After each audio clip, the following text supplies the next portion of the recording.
Els efectes del temporal, que fa un mes va destrossar la franja marítima de Blanes, encara són ben visibles. Al port s'ha reparat el que era més urgent per poder treballar amb relativa normalitat. Els vaixells, però, han de continuar omplint els seus dipòsits amb cubes. I és que, segons el patró major de la confraria, Repsol no vol reparar l'estació que els en subministrava. Creu que no val la pena tenint en compte que aviat començarà la reforma del port i l'estació actual haurà de desaparèixer. La Generalitat ha accelerat els tràmits per poder construir el nou dic, i és que, tot i que sembla que els danys en l'escullera actual no són tan greus com es pensava, els pescadors no se senten segurs.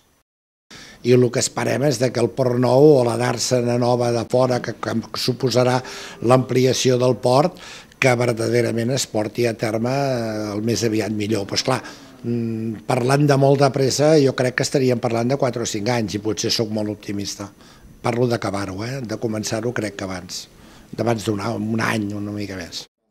La confraria ja ha xifrat les pèrdues que els va causar la llevantada. 110.000 euros només en xarxes, passarel·les i altre material que no cobreix les companyies asseguradores. En principi, Direcció General de Pesca ens ha dit el director Martí Sans que ho assumirien ells, no amb el 100%, però pràcticament quasi bé el 100%. Pel que fa als danys a les barques, se xifren en 700.000 euros. Xifra important. Sobretot hi ha molts aparells electrònics i això sí que és l'assegurança de cada vaixell que ho ha de pagar. A veure, en principi, normalment això ho has de fer arreglar, pagar la factura, després ho envies al seguro i ells al cap d'un temps t'ho donen. A finals d'aquesta setmana s'asfaltarà la part del paviment que va quedar malmesa.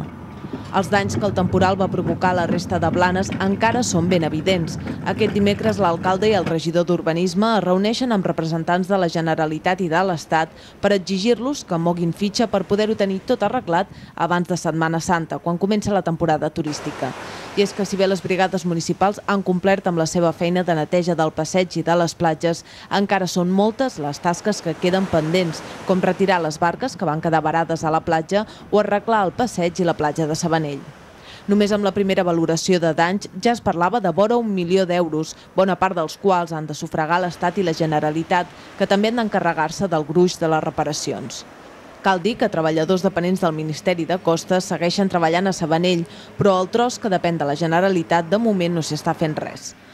Les ajudes econòmiques per les despeses que ha tingut el consistori, cap a 400.000 euros en mobiliari urbà i neteja, fins ara tampoc han arribat.